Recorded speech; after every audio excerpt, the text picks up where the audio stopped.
कथित चोरी का मामला भी सुर्खियों में है, लेकिन अब एक नया दावा पूरे देश में एक नई बहस को जन्म दे रहा है। दावा ऐसा जिसने वक्फ बोर्ड की संपत्तियों के प्रबंधन, पारदर्शिता और जवाबदेही पर कई बड़े सवालिया निशान खड़े कर दिए हों। दरअसल बरेली से ऑल इंडिया मुस्लिम जमात के राष्ट्रीय अध्यक्ष मौलाना शहाबुद्दीन रिजवी ने दावा किया है कि राम मंदिर चढ़ावा चोरी से भी बड़ा घोटाला वक्फ की जमीनों और संपत्तियों पर हुआ है। उनका यह कहना है कि यह मामला लाखों या फिर करोड़ों का नहीं बल्कि अरबों खरबों रुपए का हो सकता है। मौलाना शहाबुद्दीन रिजवी ने प्रेस कॉन्फ्रेंस कर सुन्नी सेंट्रल वक्फ बोर्ड और शिया वक्फ बोर्ड पर कई गंभीर आरोप लगाए हैं। उन्होंने कहा कि अगर पूरे प्रदेश में वक्फ संपत्तियों की निष्पक्ष जांच कराई जाए तो बड़े खुलासे हो सकते हैं। उनका दावा यह भी है कि सिर्फ बरेली में ही वक्फ की जमीनों से जुड़ा हुआ करोड़ों या फिर अरबों रुपए का खेल हुआ है। उन्होंने मुख्यमंत्री योगी आदित्यनाथ को एक पत्र लिखा है और पूरे मामले की उच्च स्तरीय जांच की मांग की है। अब मौलाना का कहना है कि वक्फ की जमीनें किसी व्यक्ति या फिर संस्था की निजी संपत्ति नहीं होती, बल्कि इन्हें समाज के गरीब, मुसलमान, यतीम बच्चों, विधवाओं और बेसहारा लोगों और जरूरतमंद परिवारों की मदद के लिए दान किया जाता है। इन संपत्तियों से होने वाली आमदनी शिक्षा, इलाज, मदरसों और सामाजिक कल्याण के कामों पर खर्च की जानी थी, लेकिन उनका आरोप ऐसा नहीं हुआ। उनका आरोप यह है कि इसके इतर कुछ और चीजें सामने आई, जहां उन्होंने कहा कि आज भी गरीब मदद के लिए दर दर की ठोकरें खा रहे हैं, जबकि वक्फ की जो संपत्तियां हैं उससे कुछ लोग करोड़ों रुपए का कारोबार कर रहे हैं। मौलाना ने आरोप लगाया है कि वक्फ की जमीनों का सबसे ज्यादा दुरुपयोग समाजवादी पार्टी की सरकारों के दौरान हुआ। उनका कहना है कि जब जब समाजवादी पार्टी सत्ता में रही तब तब सुन्नी और शिया वक्फ बोर्ड के जिम्मेदार लोगों ने सरकारी संरक्षण में वक्फ की जमीनों की खरीद, बिक्री और कथित अनियमितताओं को बढ़ावा दिया। उन्होंने आरोप लगाया कि जिन संपत्तियों पर स्कूल, कॉलेज, अस्पताल और सामाजिक संस्थाएं बननी चाहिए थी, वहां निजी हितों को प्राथमिकता दी गई। राम मंदिर चढ़ावा चोरी के मामले की जांच अभी जारी है। ऐसे समय पर वक्फ संपत्तियों को लेकर आया ये नया दावा राजनीतिक और सामाजिक दोनों स्तर पर एक नई बहस को जन्म दे रहा है। अब सवाल ये उठ जाता है कि क्या वक्फ बोर्ड की संपत्तियों का भी बड़े स्तर पर ऑडिट होना चाहिए। सवाल ये भी कि क्या गरीबों के नाम पर मिली संपत्तियों का सही इस्तेमाल हुआ है। सवाल ये भी उठता है कि क्या धार्मिक संस्थाओं के आर्थिक प्रबंधन में पूरी पारदर्शिता सुनिश्चित करने का समय आ चुका है। और सबसे बड़ा सवाल तो ये है कि क्या इन आरोपों की निष्पक्ष जांच होगी या फिर ये मामला भी आरोप प्रत्यारोप तक ही सीमित रह जाएगा। फिलहाल ये आरोप मौलाना शहाबुद्दीन रिजवी की ओर से लगाए गए हैं और उन्होंने जांच की मांग की है। इन आरोपों की स्वतंत्र पुष्टि नहीं हुई है और संबंधित वक्फ बोर्ड और जिन पक्षों पर आरोप लगाए गए हैं उनकी प्रतिक्रिया का फिलहाल इंतजार है। अब हर किसी की नजरें इस बात पर टिकी है कि सरकार इस मांग पर क्या फैसला लेती है और जांच होने पर क्या कुछ सच्चाई सामने आती है। मुख्यमंत्री योगी आदित्यनाथ जी आजकल अपनी सभाओं में वक्फ का जिक्र कर रहे हैं। बराबर वो वक्फ के करप्शन की चर्चा करते हैं। वक्फ एक खालिस शरई और मजहबी मामला है जो मुसलमानों से मुताल्लिक़ है और हमारे बुज़ुर्गों ने इन ज़मीनों को इसलिए वक्फ किया था कि इससे होने वाली आमदनी गरीब, कमज़ोर, लाचार, यतीम और बेवा मुसलमानों पे ख़र्चा की जाएगी। मगर ऐसा न हो करके इससे होने वाली आमदनी अपने ज़ाती मकसद में ख़र्चा की जाने लगी। भूमाफियाओं से मिल करके वक्फ की संपत्तियों को बेचा जाने लगा और ये सबसे ज़्यादा ये काम जो उरूज पे हुआ वो समाजवादी पार्टी के शासनकाल में हुआ। मुलायम सिंह यादव 3 बार मुख्यमंत्री रहे, अखिलेश यादव 1 बार मुख्यमंत्री रहे और इस सभी दौर में आज़म खां अल्पसंख्यक और वक्फ मंत्री रहे। उनके चहीते, आज़म खां के चहीते जुफ़र फारूकी, अमीर आलम, हाफिज़ मोहम्मद उस्मान, फिर दूसरे कार्यकाल में 2 कार्यकाल में जुफ़र फारूकी, ये आज़म खां के चहीते बराबर वक्फ बोर्ड के चेयरमैन बने रहे। मुख्यमंत्री और देखिए, राम मंदिर का जो घोटाला चोरी का मामला था, अभी वो थमा भी नहीं था, वो लगातार सुर्खियां बटोर रहा था, लेकिन अब वक्फ को लेकर दावा किया जा रहा है। हालांकि वक्फ की जो संपत्ति है या फिर जो उसका हिसाब किताब रहा है, उसको लेकर पहले भी यहाँ पर सवाल खड़े हुए हैं, लेकिन अब एक बार फिर से खूब जोरों के साथ चर्चा हो रही है। खास पैनल हमारे साथ जुड़ा हुआ है, जिनसे आप सभी का परिचय करा दें। हमारे साथ जुड़े हुए हैं अश्विनी शाही जी, बीजेपी के प्रवक्ता, यश भारती जी, समाजवादी पार्टी के प्रवक्ता। साथ ही हमारे साथ जुड़े हुए हैं जितेंद्र नारायण सिंह त्यागी जी, जो कि उत्तर प्रदेश शिया वक्फ बोर्ड के पूर्व अध्यक्ष हैं। पहले इनका नाम सैयद वसीम रिजवी हुआ करता था, लेकिन अब जो इनकी पहचान है वो जितेंद्र नारायण सिंह त्यागी के रूप में है। आप तीनों का बहुत स्वागत करती हूं मैं भारत अपडेट में। शुरुआत मैं जितेंद्र जी आप ही के साथ करूंगी, क्योंकि आप पूर्व अध्यक्ष भी रहे हैं वक्फ के, और ऐसे में जब वक्फ का जिक्र होता है तो निश्चित तौर पर आपसे समझना बहुत ज्यादा जरूरी होता है कि क्या इतने बड़े पैमाने पर जिस तरह से दावा यहाँ पर शहाबुद्दीन रिजवी की तरफ से किया जा रहा है, उतने बड़े पैमाने पर इतनी अनियमितताएं थी और अरबों खरबों का घोटाला क्या आपकी नजर में हुआ होगा? देखिए, बहुत अच्छा टॉपिक आप लोगों ने उठाया है, और मैं इस बारे में बहुत पहले से ये बात कहता चला आ रहा हूं कि वक्फ के आड़ में खरबों का घोटाला हो रहा है। चंदा चोरी, बड़े वक्फों में चंदा चोरी हो रही है, क्या होती रही है जी। हमने भी अब जब वक्फ बोर्ड में थे तो मैंने भी इसके ऊपर कई कार्रवाइयां की और कई मुतवल्लियों के खिलाफ एफआईआर की। चंदा चोरी, उसके बाद जमीनों के घोटाले, हमारे ऊपर भी तमाम इल्जामात लगे, लेकिन हमारी 2-2 सीबीआई जांचें हुई हैं, 6-6 सीबीसीआईडी जांचें हुई हैं, लेकिन किसी में भी वक्फ बोर्ड का कोई रोल निकला नहीं। लेकिन जो मौजूदा वक्फ बोर्ड है, चाहे वो शिया हो चाहे वो सुन्नी हो, इसकी भी मजबूती से जांच होनी चाहिए, क्योंकि गवर्नमेंट का, हम ये समझते हैं कि गवर्नमेंट का वक्फ बोर्डों में सीधा हस्तक्षेप नहीं रहता। वक्फ बोर्ड एक स्वतंत्र बॉडी होती है, और वक्फ बोर्ड के अधीन जो मुतवल्ली होते हैं वो मनमाने तरीके से काम करते हैं, और कभी कभी वक्फ बोर्ड अगर उसमें इन्वॉल्व होता है तो वक्फ बोर्ड का रोल होता है। तो सवाल इस बात का है कि अगर हम वक्फ की दोनों सुन्नी और शिया उत्तर प्रदेश वक्फ की बात अगर करें तो कम से कम 1000 करोड़ की वक्फ की संपत्ति तो बिक चुकी है, और जो जिसको मिटा दिया गया है। लखनऊ में ही हमारे पीरियड में, मैंने इसमें बहुत सी पत्राचार किया गवर्नमेंट से, लखनऊ में 37 कब्रिस्तान, 45 कब्रिस्तान थे। 45 कब्रिस्तान में से 37 कब्रिस्तान पूरी तरह से बेचे जा चुके हैं, मल्टी स्टोरी बिल्डिंगें बन चुकी है, लेकिन उस पर कोई जांच नहीं हुई। तो सवाल इस बात का है कि ये तो लखनऊ की बात है। अगर हम उत्तर प्रदेश के बात करें, लखनऊ में जो कब्रिस्तानों की जमीनों को बेच के मल्टी स्टोरी बिल्डिंग्स बन गई, उस पर कार्रवाई कौन करेगा?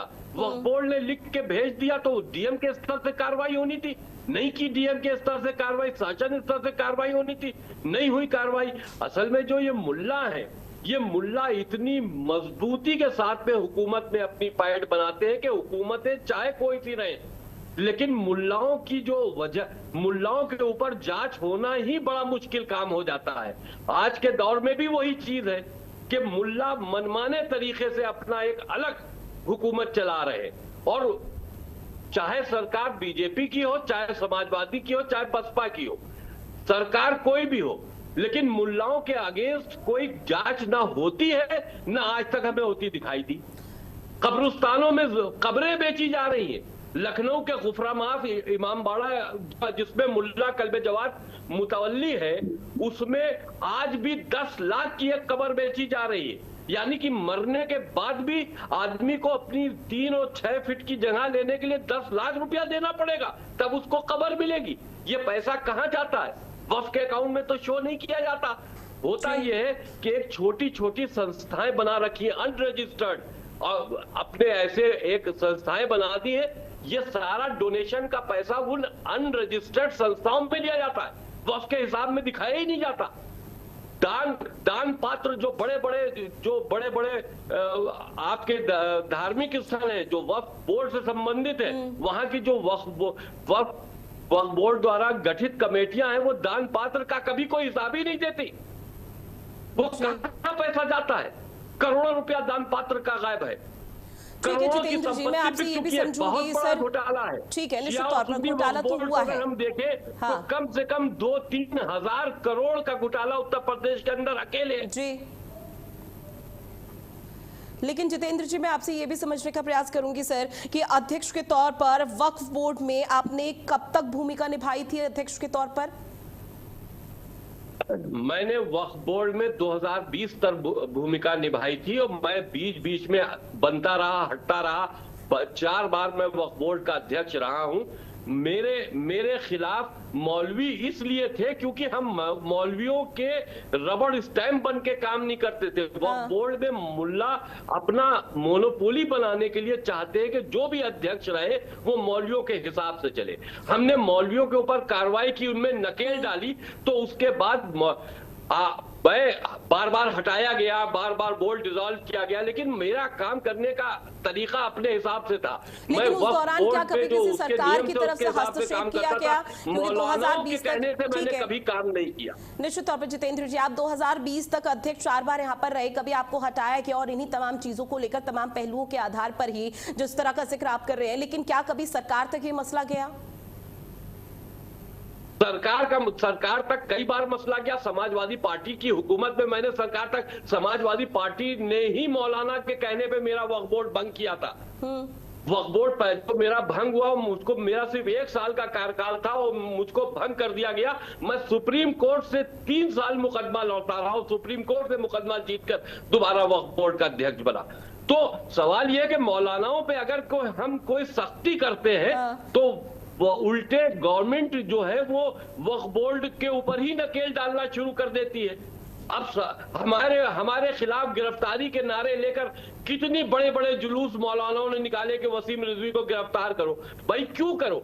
हम आपके हिसाब से काम नहीं कर रहे थे इसलिए गिरफ्तार करो। आज का जो वक्फ बोर्ड है, शिया हो या सुन्नी हो, आप बताओ इनकी कितनी जांचें हो गई? कोई जांच हुई?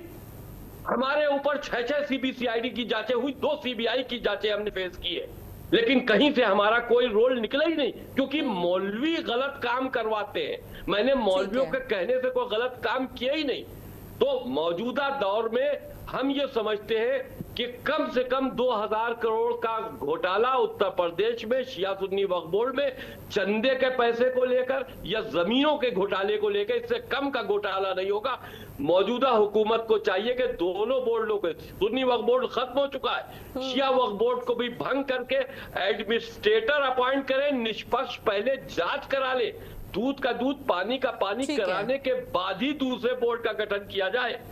इस तरह से तो कुछ हो ही नहीं सकता। अगर यही मनमाने मुल्लाओं के मनमाने व्यक्ति अगर बोर्ड में आते रहे तो फिर कैसे बोर्ड की फिर अहम भूमिका क्या रही?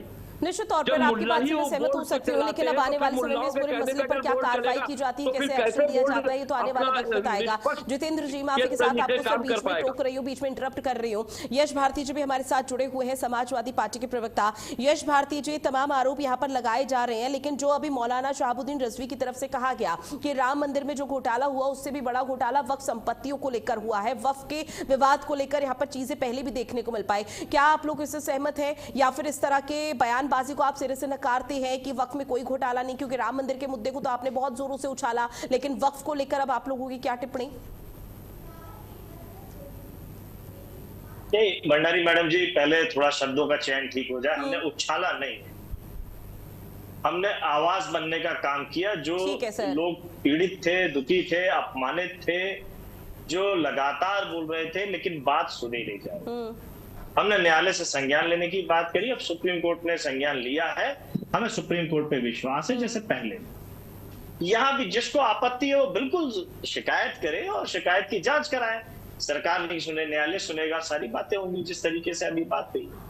अब जो वक्फ बोर्ड की बातें हो रही, मैं आश्चर्य में हूं। तो समाजवादी पार्टी को आरोप लगाना बहुत आसान है, लोग लगा भी रहे हैं। आपके पैनल में भी जो जितेंद्र जी है वो कह रहे हैं कि समाजवादी सरकार में उन्होंने कहा, लेकिन 2020 तक उनका कार्यकाल था, 17 से 20 तक 3 साल के कार्यकाल में योगी आदित्यनाथ की सरकार रही, वहां सुनवाई नहीं हुई उनकी। और अभी ये जो रिजवी साहब हैं जिनकी पत्र को लेकर के चर्चाएं चल रही हैं और टीवी डिबेट हम कर रहे हैं, ये तो अपने नाम के लिए विवादित है। जो अपने नाम के साथ बरेलवी लिखते हो, जिनका बरेलवी से कोई ताल्लुकात ना हो, बरेली से कोई ताल्लुकात ना हो, जिनको मुस्लिम समाज खुद अस्वीकार करता हो, ये वन मैन आर्मी है। कहीं भी कुछ भी लिख देना, कभी भी सरकार की तारीफें करते रहना। तमाम मुस्लिमों पे जब दिक्कतें आती है, विपदा आती है, तब ये खामोश रहते हैं। चाहूंगा, जरूरी ये है कि आदमी कह कौन रहा है ये जरूरी नहीं है, क्या कह रहा है। जी, मैं मेरा निवेदन जितेंद्र जी ये था, मैंने आपकी धैर्यपूर्वक बात सुनी। यश भारती जी, मेरी बात को भी आने दें तो बेहतर रहेगा। आपकी बात को मैं कहीं रोक नहीं रहा। तो जो रिजवी ये बात कह रहे हैं, 9.5 साल तक ये केवल और केवल भारतीय जनता पार्टी की सरकार की तारीफें करने का काम करते रहे और विपक्ष के नेताओं को केवल कटघरे में खड़ा करने का काम करते। अगर उनको लगता है कि वक्फ बोर्ड में कमियां है तो ये 9.5 साल में जो कमियां रही उस पर बात करें, पिछली सरकारों में जो कमियां रही उन पर बात करें। तो ईमानदारी लगेगी कि ये वक्फ में सुधार की बात कर रहे हैं, जैसे जितेंद्र जी बात कर रहे थे। वो उनका कहना है कि सारी सरकारों में ये चीजें हुई, तो मैं उनकी बात का स्वागत करता हूं कि अगर उनकी कोई पीड़ा है तो सबसे शिकायत है उनको। सिलेक्टिव शिकायत का मतलब है कि आप पॉलिटिकल टूल बन रहे हैं, आप एक पार्टी के लिए काम कर रहे हैं और वही काम ये करते हैं, इसीलिए इनकी बात को कोई गंभीरता से नहीं लेता, सिवाय भारतीय जनता पार्टी के। ये समय समय पर बात करते हैं, बुलडोजर को ठीक बता देते हैं, एनकाउंटर को ठीक बता दे, कस्टोडियल डेथ को ठीक बता दे और सारी बातों को ठीक बताने लगते हैं। वो कस्टोडियल डेथ जिसपे सुप्रीम कोर्ट न्यायालय ने इस संज्ञान लेते हुए तमाम नोटिस दिए हैं, मानव अधिकार आयोग ने नोटिस दिए उत्तर प्रदेश की सरकार को, बुलडोजर पे नोटिस दिए हैं, एनकाउंटर्स पे नोटिस दिए हैं।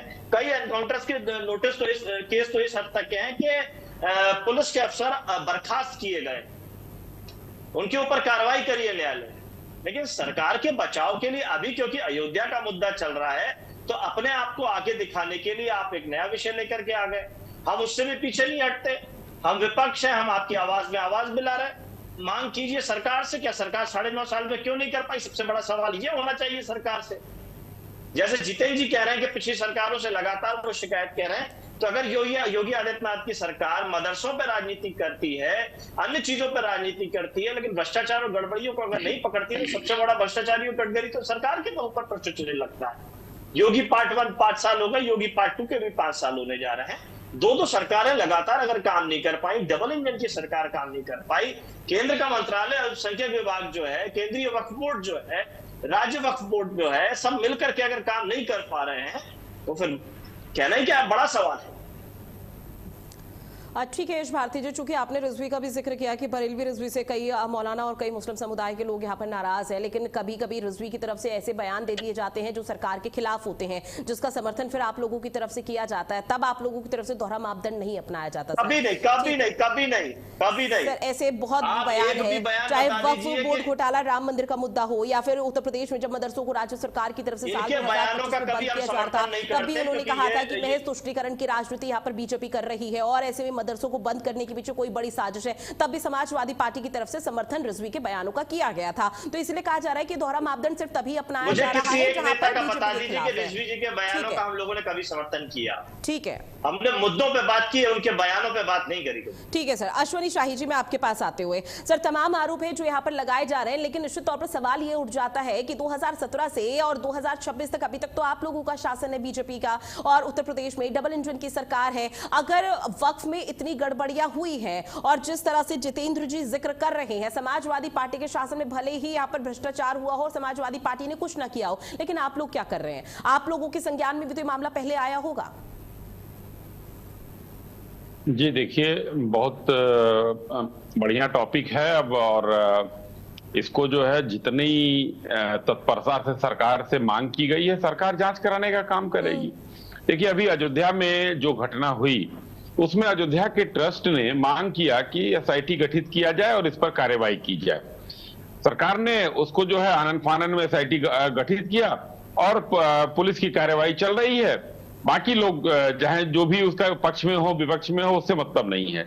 उसी तरीके से किसी व्यक्ति ने अगर यहाँ पर जांच की मांग की है, उसको हो सकता है भारतीय जनता पार्टी की सरकार से आशा की उम्मीद रही है, क्योंकि भारतीय जनता पार्टी वक्त पर बिल लेकर आई, अनियमितताओं के चक्कर में ही तो बिल लाना पड़ा हमको। हम लोग बिल लेकर आए, उसका कितना विरोध किया है विरोधी दलों ने। कितना विरोध हुआ पूरे इसमें, जिस तरीके से ये लग रहा था कि इन्हीं की सल्तनत लुट रही थी।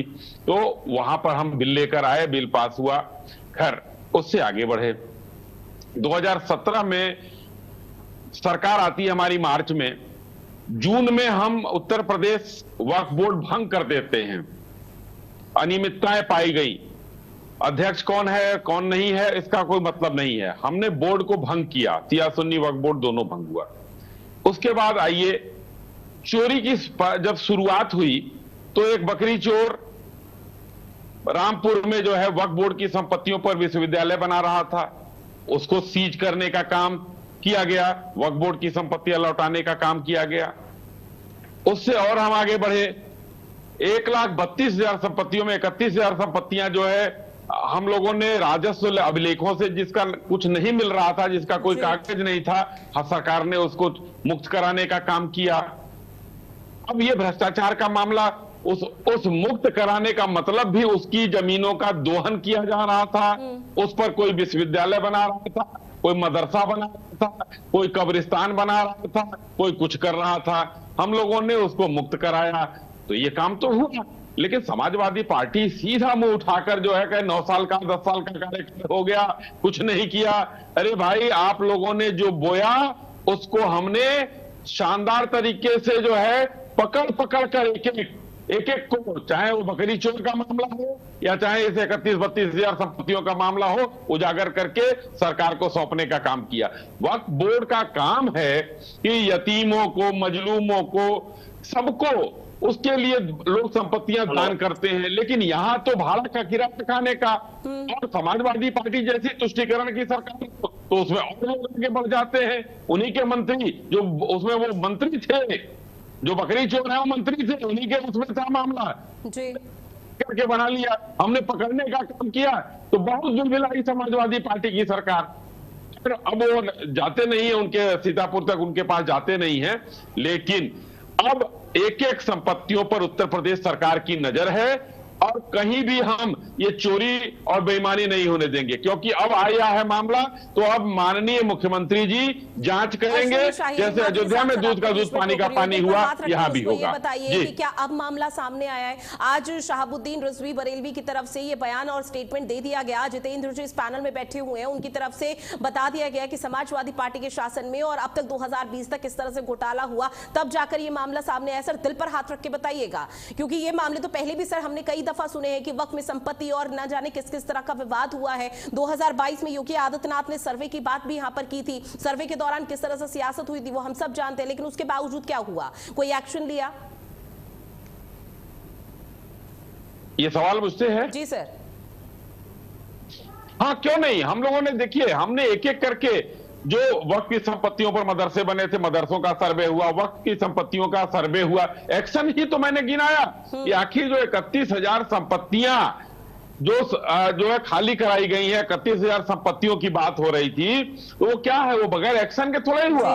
अवैध कब्जे में था, कोई भाड़ा खा रहा था, किसी के पास कागज नहीं थे, साहब की चीज जो है वो क्या नाम है, कोई सोहेब खान उसका भाग दे रहे थे, कोई मेरी संपत्ति है, कोई तीसरा जो है उस पर महल बना लिया है। तो ये सारी चीजें हम कर रहे हैं, और एक एक करके थोड़ा समय लगता है, क्योंकि उत्तर प्रदेश में सबसे ज्यादा वक्फ की संपत्तियां हैं, और इसको एक एक करके छांटने बीनने और सर्वे कराने में समय लगा। 31,000 संपत्तियां कम नहीं है, जो पहले 0 हुआ करती थी। आज कोई वो नहीं, कार्यक्रम चालू है, अभी आप आगे आगे देखिए, धीरे धीरे एक एक चीजें आपको नजर आएंगी, और इसमें भी चोरी जो पकड़ी जाएगी, जैसे अयोध्या में दूध का दूध पानी का पानी हो रहा है, वैसे यहां भी होगा। ठीक है, यश भारती जी, एक बार फिर से सर आपके पास आते हुए, क्योंकि 2022 में वक्फ संपत्तियों के सर्वे का आदेश योगी आदित्यनाथ की तरफ से दिया गया था, तब सत्ता पक्ष ये कह रहा था कि अगर यहाँ पर कोई घोटाला भ्रष्टाचार हुआ है तो निश्चित तौर पर वो सबके सामने होगा, दूध का दूध पानी का पानी होगा। लेकिन विपक्ष यानी कि समाजवादी पार्टी, कांग्रेस, बसपा, हर कोई इस चीज का विरोध कर रहा था। हवाला ये दिया जा रहा था कि जो इस्लाम समुदाय के लोग हैं या मुस्लिम समुदाय के लोग हैं, उनको निशाना जबरदस्ती बनाया जा रहा है, तुष्टीकरण की राजनीति की जा रही है, उनकी संपत्ति को छीनने की कोशिश आप लोगों की तरफ से बताया गया। फिर सर दूसरा आता है, जब 2024 से 25 केंद्रीय वक्फ संशोधन विधेयक पर हालिया टकराव भी हमने देखा था, किस तरह से आप लोगों की तरफ से विरोध किया गया था सड़क से लेकर सदन तक। लेकिन सवाल ये है कि आज ये मसला बहुत तेजी के साथ उछाला जा रहा है, बहुत तेजी के साथ सबके सामने आ गया, तभी इस चीज को लेकर आप लोगों की तरफ से कहा जा रहा है कि ठीक है कार्रवाई कीजिए, जो भी एक्शन होगा वो देखा जाएगा, हम उसमें समर्थन करेंगे पीड़ित लोगों का। ये जब सरकार की तरफ से कदम उठाए जा रहे थे तब आप लोगों की तरफ से फिर विरोध क्यों किया जा रहा था? देखिए भंडारी मैडम, ये मुस्लिम समाज के जो रहनुमा बनने की कोशिश कर रही है भारतीय जनता पार्टी, ये एक प्रत्याशी नहीं बना पाती लोकसभा और विधानसभा, एक भी प्रत्याशी नहीं बना पाती, और राजनीतिक रैलियों पे नफरत के अलावा कुछ नहीं फैलाते। यहां तक कि जब अयोध्या पे भी बात आई तो इन्होंने पूरी कोशिश करी कि हिंदू मुसलमान की बात करते रहे, और यहाँ वक्फ को भी उसी तरीके से उछालने का काम ये कर रहे हैं। भाई हमने ये कहा था ये जमीन घोटाला करने का काम तो भारतीय जनता पार्टी की सरकार कर रही है, ये अपने यार मित्रों को चंदे का धंधा करना चाहते हैं और उस धंधे के माध्यम से जमीन लूटना चाहते हैं, जैसे रेलवे की जमीन लूट ली, जैसे डिफेंस की जमीन लूट ली। अब इनका वक्त संपत्तियों पर नजर है, उसको लूट करके जिनसे ये डोनेशन लेके नेशन को बेचने का काम करते हैं, जिन लोगों से ये धंधा लेते हैं और धर्म को बेचने का काम इन लोगों ने कर दिया, उसी से ये मदरसा की संपत्तियां, उसी से वक्फ की संपत्तियां लेकर के बेच करके अपने यार मित्रों को बेचना चाहते हैं। इनका उद्देश्य कहीं भी विकास नहीं है, इनका उद्देश्य केवल विनाश है। अगर वाकई में विकास की बात होती तो एक कोई बेहतर उदाहरण बता दें कि उत्तर प्रदेश में इन्होंने एक बहुत ही आइडियल कोई मदरसा बना दिया जिसको हम कह सकें कि हाँ दुनिया का, देश का, प्रदेश का सबसे बढ़िया मदरसा इन्होंने खोल करके दिखा दिया। नीयत नहीं है इनकी नीयत दिख रही है कि लगातार जैसे जितना अयोध्या का मामला बिगड़ेगा ये उतना मुस्लिम समाज को, मुस्लिम धर्म को, अन्य लोगों को बदनाम करने का काम करेंगे। यहाँ तक जो शिकायत कर रहे हैं माननीय अखिलेश यादव जी, उनको बदनाम करने का काम कर रहे हैं। सवाल जांच का है, कहीं गलती हुई है, कहीं भ्रष्टाचार हुआ है, उसको सुधारने का है, भ्रष्टाचारियों को सजा देने का है। 90 से ज्यादा SIT बनी है उत्तर प्रदेश में, किसको सजा दिलाई? पेपर लीक में सजा दिलाई, अस्पताल में हुई गड़बड़ियों में किसी को सजा दिलाई? कौन सी चीज में सजा दिला पाई 9.5 साल में ये योगी सरकार, मोदी सरकार, डबल इंजन की सरकार? तो ये केवल प्रोपेगेंडा चलाते हैं, समाज में जहर घोलने का काम करते हैं। इनकी नीयत गुड गवर्नेंस की नहीं है, केवल जहर फैलाने की, वो जहर फैलाने का ये काम कर रहे हैं। आदरणीय जितेंद्र जी ने जो बात कही, मैं उनकी बात को स्वीकार करने में मुझे कोई दिक्कत नहीं, गलती हमारी सरकार से हुई होगी। लेकिन डीजीपी एक सवाल और आप लोगों से पूछना है यश भारती जी कि राम मंदिर के मामले को लेकर अखिलेश यादव ने सोशल मीडिया प्लेटफॉर्म पर एक बहुत बड़ा पोस्ट किया था, बकायदा उन्होंने ही इस बात की जानकारी दी थी कि राम मंदिर में चढ़ावा और जो दान आया है उसमें हेरफेर और घोटाला हुआ है, यानी कि बहुत बड़ी तादाद में भ्रष्टाचार हुआ है, और उसका क्रेडिट कहीं ना कहीं आप लोग लेते हैं, अखिलेश यादव का नाम का जिक्र करते हैं। लेकिन अब जब वक्फ को लेकर ये दावे किए जा रहे हैं, ये बहुत बड़ा दावा किया जा रहा है, तो उसको लेकर क्या अखिलेश यादव या समाजवादी पार्टी की तरफ से कोई प्रेस वार्ता सोशल मीडिया पर पोस्ट किया जाएगा कि वक्फ को लेकर भी इस तरह की चीजें हो रही है तो राज्य सरकार जांच कराए उस पूरे मामले पर, या अभी भी पीड़ित परिवार के लोगों का इंतजार किया जाएगा कि हमें तो कुछ नहीं मिला? भंडारी मैडम, शायद आप मेरे पिछले वक्तव्य को पूरा ठीक से सुन नहीं पाए, काफी लंबा बोला, उसमें सारी बातें स्पष्ट थी कि कहीं कोई गलती हुई है तो उसमें सुधार होना चाहिए, भ्रष्टाचार हुआ है तो भ्रष्टाचारियों को सजा होना चाहिए। करेगी, लेकिन समाजवादी पार्टी के में जाने बहुत बखूबी तरीके से आपकी बात। भंडारी मैडम, मैं दोबारा दोहरा रहा हूँ, आपने सवाल दोबारा भारतीय जनता पार्टी की 9.5 साल की सरकार में लगातार मदरसों को लेकर के, वक्फ को लेकर के, मुस्लिम समाज को लेकर के केवल राजनीति हुई, कहीं कोई सुधार का कार्यक्रम नहीं हुआ। मैंने सवाल किया कोई बेहतरीन मदरसा कोई तैयार करके दिया इन्होंने, जहाँ शिक्षा प्रणाली व्यवस्था, क्योंकि नरेंद्र मोदी जी कहते थे एक हाथ में कुरान और एक हाथ में कंप्यूटर देंगे, तो ऐसा आइडियल कंप्यूटर सेंटर या कंप्यूटराइज्ड मदरसा कौन सा बना उत्तर प्रदेश में? कोई एक नाम बता के दिखा दे। ठीक है जितेंद्र जी, मैं आप ही के पास आते हुए, चूंकि अब देखिए निश्चित तौर पे सियासत हो रही है वो, लेकिन जो आपका मसला है सर वो सियासत से दूर है। ऐसे में बीजेपी की तरफ से और समाजवादी पार्टी की तरफ से कई दावे किए जा रहे हैं, लेकिन जितेंद्र जी मैं ये समझने का प्रयास भी करूंगी 2017 से 2020 और 2020 तक आपका कार्यकाल रहा था अध्यक्ष के तौर पर, जिसपे आपने जिक्र भी किया कि न जाने कितनी दफा तो उसमें हटाया गया, तो ऐसे में क्या योगी सरकार से भी शिकायत की गई थी और उसमें सरकार की तरफ से संज्ञान लिया गया था? क्या कोई एक्शन की बात कही गई थी? देखिए, समाजवादी पार्टी की हुकूमत में, मायावती जी की पार्टी की हुकूमत में और भारतीय जनता पार्टी की हुकूमत में, तीनों दौर में मैं अध्यक्ष रहा। समाजवादी पार्टी की हुकूमत जब आई थी तो उन्हीं ने मौलाना के कहने पर मुझको मेरे वक्फ बोर्ड को भंग कर दिया था, और जो मेरे ऊपर सीबीसीआईडी के 6 मुकदमे कायम किए थे, जिसको मैंने फेस किया और उसमें दूध का दूध पानी का पानी हुआ। मैं मामला सुप्रीम कोर्ट से जीतकर दोबारा वक्फ बोर्ड का अध्यक्ष बना। अब सवाल यह है कि मैंने शिकायतें तो समाजवादी पार्टी से भी की थी, और मतलब समाजवादी पार्टी से क्या मतलब हुआ, अल्पसंख्यक विभाग से मैंने शिकायतें की थी, जो जिम्मेदार होता है। और मैंने शिकायतें, योगी सरकार जब आई तो माननीय योगी जी की सरकार में भी अल्पसंख्यक कल्याण से शिकायतें की। सवाल यह है कि चाहे समाजवादी पार्टी की हुकूमत, मैं क्योंकि सियासी नहीं हूं, मैं किसी पार्टी से कोई ताल्लुक नहीं रखता, तो मैं एक न्यूट्रल बात कर रहा हूं। चाहे मायावती जी की हुकूमत आ रही हो, चाहे समाजवादी की रही हो, या आज मौजूदा योगी जी की हुकूमत है, सवाल यह कि कितने मुल्लाओं को जांच के घेरे में लिया गया, आप ये बता दीजिए आज तक। यानी कि देश के सारे मुल्ला ईमानदार हैं, और जो कुछ सवाल उठता है वो सिर्फ सनातन धर्म के धर्माचारों के खिलाफ उठता है। वो चाहे विपक्ष उठाए चाहे सत्ता पक्ष उठाए, हमें इससे मतलब नहीं। लेकिन मीडिया के माध्यम से जो हम खबरें देखते हैं, तो कभी किसी संत के खिलाफ सवाल उठ रहे हैं, कभी किसी महान के खिलाफ उठ रहे हैं, या कोई सियासी पार्टी उठा रही है, कभी कोई सियासी। लेकिन क्या देश का मुल्ला जो आजादी के बाद से हिंदुस्तान के अंदर नफरत के बीज बो रहा है, इसके ये क्या सब पूरे ईमानदार हैं? कभी इन्होंने कोई बेईमानी की नहीं। कितने मुल्ला जांच के घेरे में आए। मैं योगी सरकार जी से ये सिर्फ अनुरोध करना चाहता हूं कि वक्फ बोर्ड, शिया और सुन्नी दोनों वक्फ बोर्ड की जांच एक प्रशासक नियुक्त करके करवा दे, चाहे वो अपने ही शासनकाल की करवा ले, जिसमें 3 साल का मेरा भी शासनकाल था। उस शासनकाल में 3 साल मैं भी चेयरमैन रहा, 3 साल भारतीय जनता पार्टी की हुकूमत में भी रहा। पूरी जांच करा ले। मैंने तो सीबीआई की जांच भी फेस की है। जांच कराएं, दूध का दूध। और ये हमें उम्मीद है, जैसे कि राम जन्म स्थान पे बने राम मंदिर की जांच हो सकती है, तो क्या ये वक्फ बोर्डों की जांच नहीं होगी? होगी। मुझे उम्मीद है भारतीय जनता पार्टी जांच कराएगी, लेकिन उम्मीद है, अभी एक्शन नहीं आया। मैं भी पत्र लिखूंगा माननीय मुख्यमंत्री जी को, और उसमें पॉइंट लिखूंगा।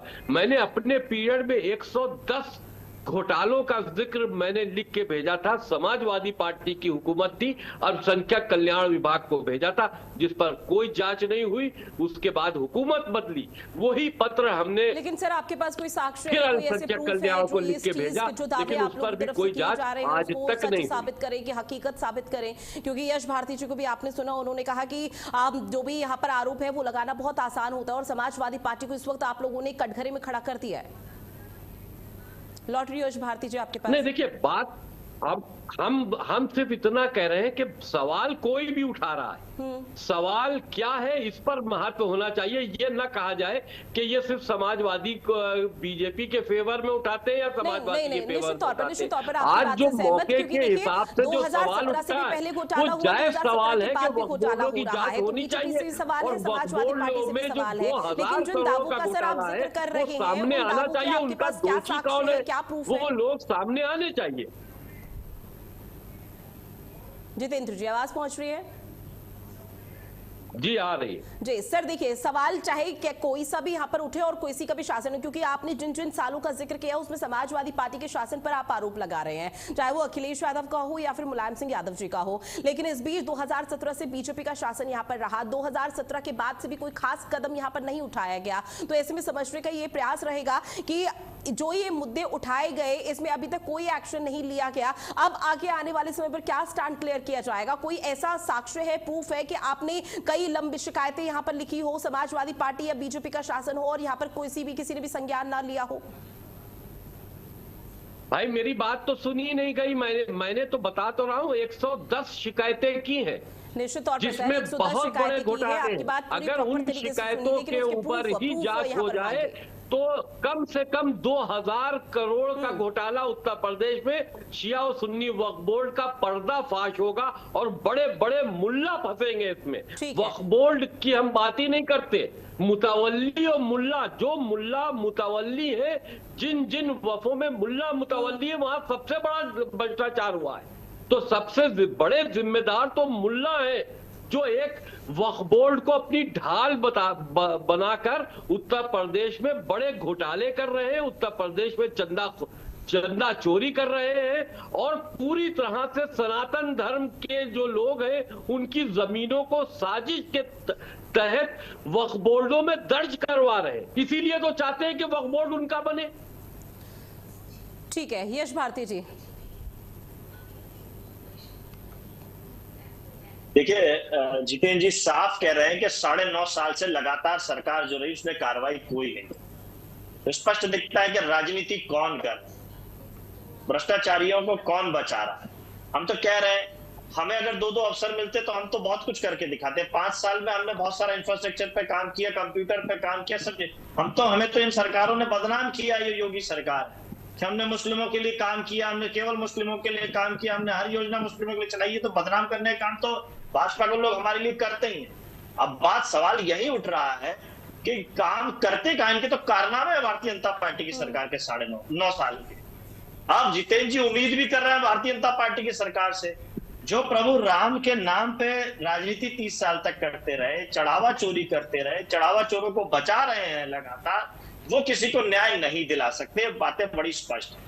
जो बार बार ये हमारे नेता आदरणीय आजम खान साहब के लिए बार बार कही जा रही है, जितने इन्होंने मुकदमे लगाए, जिस स्पीड से लगाए, लगभग उसी स्पीड से न्यायालय से उन्हें न्याय मिल रहा है, बरी हो रहे हैं लगातार। इनके पूरे परिवार को फंसाने का काम भारतीय जनता पार्टी ने किया, क्योंकि रामपुर को ये सोचते थे कि हरा देंगे, लेकिन आदरणीय आजम खान साहब ने जो काम किए हैं रामपुर में, जनता विश्वास करते हुए समाजवादी पार्टी को लगातार आशीर्वाद दे रही है और इसी से घबराई और बौखलाई रहती है भारतीय जनता पार्टी के। इनके विरोधियों को, विपक्ष को कैसे खत्म किया जाए, और उसी पे इनकी रणनीति चलती रहती है। जनता को डिलीवर नहीं कर पाएंगे, ये केवल धोखा देने का काम करते हैं। जैसे इनके नेता अमित शाह ने कहा था कि चुनाव में तो वादे जो होते हैं वो वादे कर दिए जाते हैं, चुनावी जुमले होते हैं, ये चुनाव में बोल दिए जाते हैं। इनके लिए जो वादे हैं वो जुमला है। सरकार जो है वो धोखा चलाने का एक काम है। ईश्वर को साक्षी रखते हुए संविधान की झूठी कसम खाते हैं। ये झूठे और मक्कारों केवल मक्कारी करेंगे। 9.5 साल तक इन्होंने मक्कारी करी। ठीक है ऐश्वर्या शाही जी, चूंकि देखिए सवाल अगर उनसे पूछे जाएंगे तो फिर सवाल आप लोगों पर भी उठेंगे कि आप लोगों की तरफ से डबल इंजन सरकार है, कार्यकाल लगातार यहाँ पर बेहतरी की तरफ आगे बढ़ रहा है, 2027 के लिए आप दावे वादे कर रहे हैं, लेकिन इस मामले पर क्या एक्शन, इस मामले पर क्या कार्रवाई होगी? क्योंकि ऑडिट रिपोर्ट अब यहाँ पर सामने आए, सिर्फ यही एक मसला नहीं है, समस्या का समाधान नहीं है। देखिए उत्तर प्रदेश में योगी सरकार जो है, जो काम करती है बड़ा मजबूती से करती है। बकरी चोर का मामला आया, बकरी चोर कहीं बरी नहीं हुआ है अभी। उसने वक्फ की संपत्तियां चोरी की, अपना विश्वविद्यालय बनाया, ये सब जांच का ही एक वो है। और जो भी जांच होगी, हो सकता है कि कुछ जांच से अब जितेंद्र नारायण जी वो न हो, लेकिन आगे आने वाले दिनों में अगर शिकायतें आई है, इन्होंने भी कहा पत्र लिखेंगे, एकदम जांच होगी। अभी देखिए वक्फ की संपत्तियां, वो आक्रांता गाजी मियां के जो है मजार एक है, उस गाजी के मजार पर जो ये समाजवादी पार्टी वालों नेताओं का नाम आया है, वो भी वक्फ की संपत्ति है। इस पर कोई अखिलेश जी कहां उनके मुंह में दही जम गई है, टेप फेविकोल चिपक गया है। ये बकरी चोर के मामले में एक शब्द नहीं बोला उन्होंने। इन्होंने पूछा मदरसों के लिए क्या कर दिया, इन्होंने हज हाउस बनवा दिया, एक दिखाई दे गया। हिंदुओं के लिए कुछ नहीं किया इन लोगों ने। लेकिन हम लोगों ने एनसीईआरटी की बुक वहां लागू की, एससीईआरटी का को लागू किया, कंप्यूटर की बात की, कंप्यूटर और गणित पर हम लोगों ने वहां ध्यान दिया। मदरसों में जो अनियमितता थी, वो अनियमितता को हम लोगों ने दूर किया। जो फर्जी मदरसे चल रहे थे इन लोगों की सरकारों में, जो ग्रांट जा रहे थे, चोरी कर रहे थे, क्योंकि देखिए वो बकरी चोर उसी विभाग का मंत्री हुआ करता था, सब चोरी वही करते थे, सब समाजवादी पार्टी के सरकार में चोरी हो रही थी। तो जब उन चोरों को अभी बरी न्यायालय ने नहीं किया, लेकिन आज अगर इस मामले की जांच की मांग उठी है तो उसको उत्तर प्रदेश की योगी सरकार बहुत ही निष्पक्षता से जांच कराएगी। और मैंने पहले ही कहा कि जिस तरीके से अयोध्या में हुआ, दूध का दूध और पानी का पानी, वैसे ही वक्फ बोर्ड में होगा।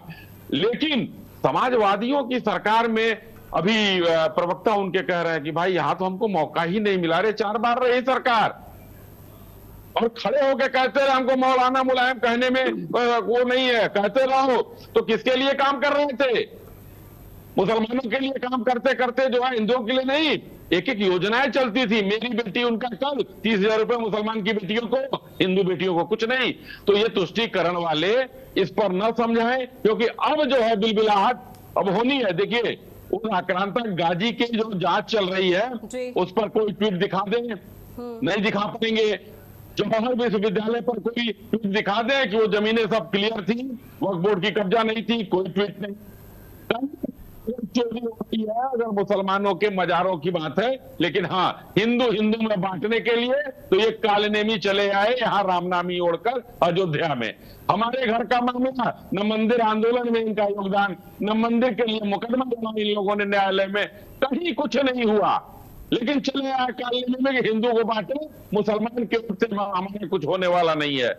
लेकिन अब इन लोगों को देखिएगा, आज अब ये मुद्दा उठा है, किस तरीके से समाजवादी पार्टी और कांग्रेस के नेता बिलबिलाते नजर आएंगे और हम कहेंगे ज्यादती कर रही है सरकार ने, तो मुसलमानों के खिलाफ आंदोलन कर रखा है, सरकार ने तो वक्फ बोर्ड की ऐसी तैसी कर दी। 31,000 संपत्तियों का विवरण कम नहीं होता है। खलिहान, तालाब, पोखरा जो भी है ये सब कब्जा करके ये लोग जो कर रहे थे, किसी न यतीम को उसका लाभ मिल रहा है, न बेवा को मिल रहा है, किसी को नहीं मिल रहा। तो अब हम उस चीजों को कम से कम धीरे धीरे आगे बढ़ा रहे हैं। उत्तर प्रदेश में तो खास करके मैं कहना चाहता हूं कि मैं जितेंद्र जी को भी कहना चाहता हूं कि उत्तर प्रदेश सरकार शानदार तरीके से काम करेगी। और मैं कहूंगा आप पत्र लिखिए माननीय मुख्यमंत्री जी को, ज्यादा बेहतर होगा, क्योंकि अगर बरेलवी जी ने लिखा है तो आप भी लिखिए, जांच होगा उसके बाद देखिएगा किस तरीके से समाजवादी पार्टी के लोग गिड़गिड़ाते हुए सड़कों पर आएंगे कि अब तो और ये भी गया हमारा मुसलमानों का वोट, क्योंकि योगी जी ने तो दूध का दूध पानी का पानी कर दिया। जी अश्विनी शाही जी, देखिए इस पूरे मामले को लेकर आप बहुत ज्यादा ओवर कॉन्फिडेंस में हैं। आपको इसके पीछे की क्या एकमात्र वजह ये कि अब वक्फ का मामला सामने आ गया, क्योंकि राम मंदिर को लेकर लगातार आप लोगों की तरफ से विपक्ष पर आरोप लगाया जा रहा था कि अब 2027 के चुनाव है, इसलिए उनको हिंदू धर्म, प्रभु श्री राम या सनातन धर्म याद आ गया। अब वक्फ का मसला सामने आ चुका है, तो क्या इसी वजह से आप लोग लगातार इस तरह से कह रहे हैं कि समाजवादी पार्टी गिर जाएगी? यही देखिए, यही गलतफहमी है। हम लोगों ने कभी भी ये नहीं कहा कि 27 का चुनाव, हाँ क्यों कहा, अभी मैंने थोड़ा सा बोला कि अयोध्या में चोरी हुई, बहुत घृणित कार्य हुआ, ट्रस्ट ने माननीय योगी आदित्यनाथ जी से वो गुजारिश किया, उसकी जांच हुई, एसआईटी बनी, जांच हुई। इस समय जो 8 जेल में है और जो रडार पे है, बाकी पूछताछ हो रही है, एसआईटी अपना दोबारा पूछताछ कर रही है, तो उसमें कहीं हमने नहीं किया। ओवर कॉन्फिडेंस क्यों है, इसका भी कारण सुनिए। हमारा नेतृत्व बड़ा मजबूत है, हमारे नेतृत्व पर उत्तर प्रदेश के 25 करोड़ लोगों को भरोसा है, और अति उत्साह की बात नहीं है। उन्होंने जो काम किए वो काम बड़े मजबूत माइलस्टोन की तरह किए, जो कहा वो किया। खड़े होकर कहा कि मिट्टी में मिला दूंगा माफियाओं को। समाजवादी पार्टी के पाले हुए गुंडे थे जिससे जो है इनके नेता हाथ मिलाया करते थे, उनके कुत्तों से, उनसे नहीं। वो नेता माफिया जो है मिट्टी में मिला दिए गए। तो अब जो है अगर वक्फ बोर्ड की जांच की बात है तो हम लोग एकदम कॉन्फिडेंट हैं कि हमारा नेतृत्व मजबूत है, और उस नेतृत्व पर जो उत्तर प्रदेश के लोगों को भरोसा है, इसलिए हमारा कहना है कि जांच होगी और दूध का दूध पानी का पानी होगा, क्योंकि चोरी भ्रष्टाचार उत्तर प्रदेश में बर्दाश्त नहीं है। 0 टॉलरेंस रहेगा, चाहे वो मंदिर में हो या वक्फ में हो। ठीक है सर, एक और रिएक्शन मैं आपसे लूंगी, उसके बाद जितेंद्र जी का रुख करूंगी। आप देखिए, पहले राम मंदिर चढ़ावा चोरी का मामला सामने आता है, फिर बहराइच से मजार में सालार मसूद गाजी की मजार से चढ़ावा जो भी दान वहां पर था उसका हेर फेर का मामला सामने आता है, फिर बद्रीनाथ से मामला सामने आया, और अब बड़े बड़े देशव्यापी मंदिरों से भी लगातार इस तरह के मामले सामने आ रहे हैं, जिसमें अब वक्फ का भी जिक्र हो गया। तो आप लोगों को लगता नहीं है कि आप लोगों को एक मॉडल या फिर कोई ऐसा कदम उठाना चाहिए जो आने वाले समय के लिए नजीर पेश हो सके, कि धार्मिक स्थलों में अगर इस तरह का कोई भी घपला करता है या फिर उनके जहन में खौफ बैठाया जाए, जिस तरह का जिक्र आप लोगों की तरफ से कानून व्यवस्था को लेकर किया जाता है, वो इस पूरे मामले पर भी किया जाए? देखिए, हम लोगों ने जो भी काम था, चोरी रोकने की बात हम करेंगे। चोरी में पुलिस पकड़ेगी, न्यायालय भेजेगी, न्यायालय में संवैधानिक रूप से जो सजा होगी उस चोरी की वो सजा मिलेगी। अगर उसके ऊपर वो कहीं भागने की कोई कोशिश कर रहा हो या पुलिस के ऊपर आक्रमण करने की कोशिश कर रहा हो तो उत्तर प्रदेश में उसका भी इलाज है। तो ये हो सकता है, लेकिन जो भी होगा अब संवैधानिक रूप से होगा। कम से कम हो तो रहा है, चोर पकड़े तो जा रहे हैं, चाहे बद्रीनाथ का हो चाहे अयोध्या का हो। सबरीमाला में क्या हुआ? कांग्रेस की सरकार, चोरी हो जाता है, कहीं कोई संज्ञान नहीं लेता है। स्वतः संज्ञान लेता है कौन? हाईकोर्ट स्वतः संज्ञान लेता है, फिर वो कहता है एसआईटी गठित करो। एक देखिए ना, दोनों के में अंतर देख लीजिए, दोनों के उसमें, चाहे बद्रीनाथ का मामला हो चाहे अयोध्या का मामला हो, सरकार को जैसे ही कहा गया ट्रस्ट की तरफ से, तुरंत सरकार ने एसआईटी गठित की, बद्रीनाथ वाला भी चोर पकड़ा गया। तो जो चोर है इसके लिए कोई हम संविधान से ऊपर जाकर तो कुछ नहीं कर सकते ना। जो संवैधानिक रूप से व्यवस्था होगी शासन के पास, वो शासन करेगा और मजबूत से हम कोशिश करेंगे, क्योंकि उत्तर प्रदेश आपको बता दें इस समय सजा दिलाने में पूरे देश में अव्वल है, गैंगस्टर लगाने में अव्वल है। इस समय अपराधी उत्तर प्रदेश में ही, ये लोग तो हाथ उठाकर भी नहीं कह सकते, लेकिन हम लोग तो कसम खाकर कहते हैं कि लोग तख्ती लेकर उत्तर प्रदेश में ही आते हैं कि सरकार कोई जुर्म नहीं होगा, थाने के सामने खड़े हो जाते हैं। यही तो माहौल हमने बनाया है, यही हमारा मजबूत नेतृत्व है जो मजबूर कर देता है अपराधियों को कि थाने के सामने खड़े होकर कहें कि हम नहीं करेंगे। ये लोग तो पालते थे बकरी चोर, मुर्गी चोर, अपने यहां मंत्री बनाकर रखते थे, जो कि खुद जमीन कब्जा करता था, अपने वक्फ बोर्ड का, अपने गांव के रिश्तेदारों का। हमने वो मौका नहीं दिया किसी को, और किसी को भी जनता समझ गई है कि अयोध्या में क्या मामला था। अयोध्या में एक ईंट रखने वाले नहीं, उसके लिए एक कदम चलने वाले नहीं। हुआ क्यों करें भाई? सरकार ने कठोर कदम उठाया, जो भी होगा चोरी को टॉलरेट नहीं किया गया, और अभी भी जांच चल रही है, अभी भी बहुत सी चीजें आनी बाकी हैं। लेकिन अयोध्या के लोग खुद आप लोगों से भी सवाल पूछ रहे हैं कि आप लोगों ने इतनी सुरक्षा चौकसी की थी, इतने सीसीटीवी कैमरे लगाए थे, उससे लैस था, तमाम व्यवस्थाएं की थी, लेकिन उसके बावजूद भी अव्यवस्था वहां पर देखने को मिली है। तो सवाल आप लोगों से भी पूछे जा रहे हैं। जितेंद्र जी, ठीक है सर, एकदम उठेगा, चूक हुई है तभी तो सवाल उठ रहा है। अगर इसकी परतें खुलेंगी पूरे मामले की तो कई मौलानाओं के नाम, कई मुसलमानों के नाम सामने आ सकते हैं। क्या वो राजनीति से भी जुड़े हो सकते हैं? ये सवाल मुझसे है? जी सर, जितेंद्र जी। देखिए, बिल्कुल मैं एक बात, शाही साहब जो बात कर रहे थे, कम से कम इस वक्त उनका अपर हैंड, इसलिए अपर हैंड है कि खुली बात कह दूं, भारतीय जनता पार्टी की हुकूमत, उसकी मेजॉरिटी जो वोट है वो सनातनी वोट है, हिंदुओं का वोट है, मेजॉरिटी ऑफ वोट। लेकिन उसके बावजूद राम मंदिर का मामला आया और यहां एसआईटी का गठन हुआ और जिन लोगों ने उसमें शामिल थे उनको जेल भेजा गया। ये बात जो है, इसलिए भारतीय जनता पार्टी की हुकूमत में का जो इस वक्त अपर हैंड है कि उन्हीं ने कार्रवाई की। लेकिन अब आप ये बताइए कि जब मायावती जी की हुकूमत रही या समाजवादी की हुकूमत रही, एक मुल्ला, कोई एक ऐसा मुल्ला या कोई एक ऐसा मदरसा बता दीजिए जिसमें इन्हीं ने जांच कराई हो। मैंने बहुत से पत्र लिखे, लेकिन कभी भी जांच नहीं हुई। मैं अध्यक्ष की हैसियत से पत्र लिखता था कि मेरे बोर्ड के अंदर ये चीजें हुई है, इसकी जांच कराइए, क्योंकि ये जो इसके शातिर लोग हैं वो बोर्ड की पकड़ से दूर है, इस पे गवर्नमेंट ही कार्रवाई करे।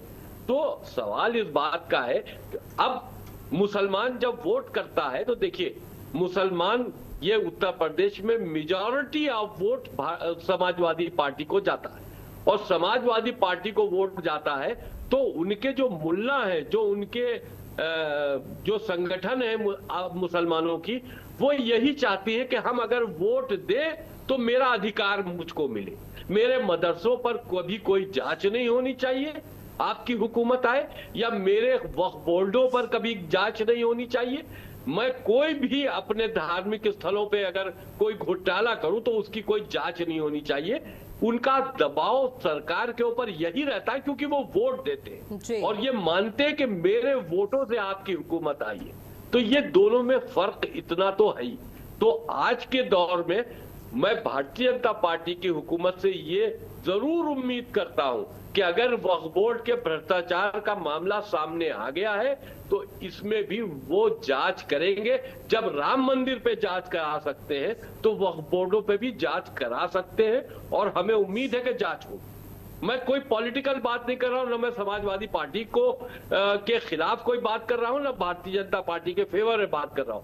जो बीच की बात है मैं ये बता रहा हूं कि ये नजीर जो भारतीय जनता पार्टी ने राम मंदिर में दुनिया के सामने रखी है, ऐसी नजीर मैंने समाजवादी पार्टी में वक्फ से संबंधित या वक्फ खोरों से संबंधित कोई भी नजीर हमको देखने को नहीं मिली कि इतने बड़े स्तर पर किसी मुसलमान ऑर्गेनाइजेशन के खिलाफ कोई मुकदमा दर्ज हुआ हो या उनके खिलाफ कोई कार्रवाई। ठीक है, आपकी बातों को जवाब यश भारती जी देंगे। यश जी, देखिए जितेंद्र जी, नॉन पॉलिटिकल होते होते पॉलिटिकल हो गए और पॉलिटिकल स्टेटमेंट देने लगे। आपने उनसे कहा कोई तथ्य हो, कोई कागज हो, कोई शिकायत हो वो दिखाइए, तो वो ना दिखा करके वो ये कहने लगे कि नहीं अपर हैंड किसका है, लोअर हैंड किसका है। साहब अपर हैंड कहाँ है? ये तो लगातार बचाने का काम कर रहे हैं। जो पकड़े जा रहे हैं मैं आपको जितेंद्र जी एक बार सुन लेते हैं। आपने अपनी बात रखी, आपकी बात नहीं काउंटर कर रहे हैं, आपकी बात की जवाब सारी बातें सुनिए, आपकी एक बात सुनिए, एक शब्द सुना। आपकी हुकूमत में भी दिया था और भारतीय जनता पार्टी की हुकूमत में भी मैंने साक्ष्य के साथ में गवर्नमेंट से जांच करने की मांग लिखी थी। उसमें आपकी हुकूमत में भी लिखी थी और भारतीय जनता पार्टी की हुकूमत में भी लिखी थी।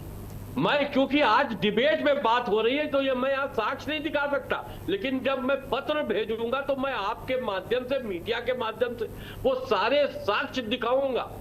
ठीक है जितेंद्र जी, अब सुन लेते हैं यश भारती जी को। आपने सवाल उठाया, अब उन सवालों का जवाब भी सुन लेते हैं। यश भारती जी अपनी बात रखिए। उम्मीद रखता हूं।